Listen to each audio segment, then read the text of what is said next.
துரைமுருகன் தன்னுடைய நீண்டகால நண்பர். அவர் என்ன கூறினார் என்று எனக்கு தெரியாது. தங்களுடைய நட்பு எப்பொழுதும் தொடரும் என்று சென்னை விமான நிலையத்தில் ரஜினிகாந்த் பேட்டியளித்துள்ளார். விஜயவாடாவில் நடைபெறும் வேட்டையின் 3ஆம் கட்ட படப்பிடிப்பில் கலந்து கொள்வதற்காக நடிகர் ரஜினிகாந்த் இன்று சென்னையிலிருந்து விமானம் மூலம் விஜயவாடாவுக்கு புறப்பட்டார். அப்பொழுது சென்னை விமான நிலையத்தில் செய்தியாளர்களை சந்தித்த அவர், அமைச்சர் துரைமுருகன் தன்னுடைய நீண்டகால நண்பர் என்றும் அவர் என்ன கூறினார் என்று தனக்கு தெரியாது. தங்களுடைய நட்பு எப்பொழுதும் தொடரும் என்று தெரிவித்தார். மேலும் புதிதாக கட்சி கொடியை அறிமுகம் செய்த நடிகர் விஜய்க்கு வாழ்த்துக்கள் தெரிவித்தார். மதிப்புக்குரிய துரைமுருகன் அவர்கள் என்னுடைய நீண்டகால நண்பர். அவர் எனக்கு ரொம்ப பிடிக்கும். அவர் என்ன சொன்னாலும் இதுக்கு வருத்தம் கிடையாது. நம்ம நட்பு எப்பவுமே தொடரும். விஜய் வந்து கட்சி கொடி அறிமுகப்படுத்த பாடல் வெளியிட்டிருக்காரு. இது எப்படி பாக்குறீங்க சார் நீங்க? அவருக்கு என்னுடைய வாழ்த்துக்கள். திருப்பூரை அடுத்த ஆண்டிப்பாளையம் பகுதியில் தனியார் பின்னலாடை நிறுவனமானது செயல்பட்டு வருகிறது. இந்நிலையில் இன்று அதிகாலை நிறுவனத்தில் ஒரு பகுதியிலிருந்து புகைமூட்டம் உருவாகி தீப்பிடித்து எரிவதை கண்ட அப்பகுதியினர் இதுகுறித்து தீயணைப்பு துறையினருக்கு தகவல் அளித்தனர். சம்பவ இடத்திற்கு வந்த தீயணைப்பு துறையினர் 1 மணி நேரத்திற்கு மேலாக போராடி தீயை கட்டுக்குள் கொண்டு வந்தனர். மேலும் இந்த தீ விபத்தில் நிறுவனத்தில் இருந்த ஏராளமான வணிக துணிகள் தீயில் எரிந்து சேதமடைந்தது. இதனிடையே மின்கசிவு காரணமாக தீ விபத்து ஏற்பட்டதா அல்லது வேறு ஏதாவது காரணமா என்ற கோணத்தில் போலீசார் விசாரணை நடத்தி வருகின்றனர்.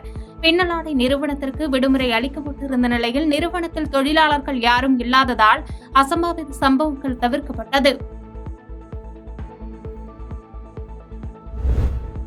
திருப்பூர் மாவட்டம் பல்லடத்தை அடுத்த கோவில்வழி பகுதியைச் சேர்ந்தவர் ராஜேஸ்வரன். கோவில் வழியிலிருந்து தொங்குட்டிப்பாளையம் செல்ல தனது இருசக்கர வாகனத்தில் சென்று கொண்டிருந்தார். தாராபுரம் சாலையில் குப்புச்சிப்பாளையம் பிரிவு அருகே வந்து கொண்டிருந்த போது எதிரே வேகமாக வந்த இருசக்கர வாகனம் மோதியது. மோதிய வேகத்தில் தூக்கி வீசப்பட்ட ராஜேஸ்வரன் பலத்த காயமடைந்த நிலையில் மருத்துவமனைக்கு கொண்டு செல்லும் வழியில் அவர் உயிரிழந்தார்.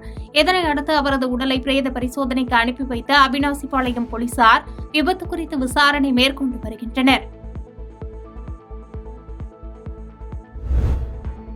தென்காசி மாவட்டம் விகே புதூர் அருகே உள்ள கரைக்கண்டார்குளம் கிராமத்தில் உள்ள பிளாஸ்டிக் தொழிற்சாலையில் நள்ளிரவு திடீர் தீ விபத்து ஏற்பட்டது. தீயணைப்பு படையினர் விரைந்து சென்று தீயை அணைக்கும் முயற்சியில் ஈடுபட்டனர்.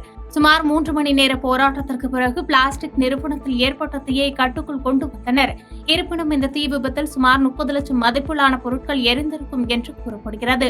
கொடுக்கல் வாங்கல் பிரச்சினை காரணமாக முன் விரோதம் இருந்த ஒரு சிலர் தீ வைத்துவிட்டு சென்றிருக்கலாம் என்ற கோணத்தில் விசாரணை நடத்தியதில் ஒருவர் கைது செய்யப்பட்டு சேந்தமரம் காவல் நிலையத்திற்கு அழைத்து சென்று அவரிடம் விசாரணை நடைபெற்று வருகிறது. குடிபோதையில் தீ விபத்தை ஏற்படுத்தியது முதற்கட்ட விசாரணைகள் தெரிய வந்துள்ளது. இதனை அடுத்து ஒருவர் மீதும் வழக்கு பதிவு செய்து விசாரணை நடைபெற்று வருவதாக கூறப்படுகிறது. திருப்பத்தூர் அருகே புதூர் பூங்குளம் பகுதியில் திருப்பதி என்பவரின் இல்லத்தில் சிசிடிவி கேமராவை திருப்பிவிட்டு நூதன முறையில் பீரோவில் இருந்து 20 சவரன் தங்க நகையை கொள்ளையடித்து சென்ற மர்ம நபர்களால் பரபரப்பு ஏற்பட்டுள்ளது.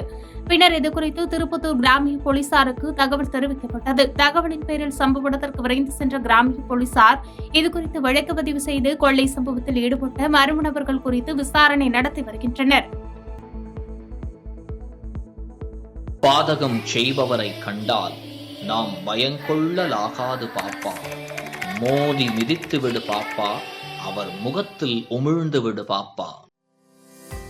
அண்மை செய்திகளை உடனுக்குடன் தெரிந்து கொள்ள இணைந்திருங்கள் இயம்நாடு தொலைக்காட்சியுடன்.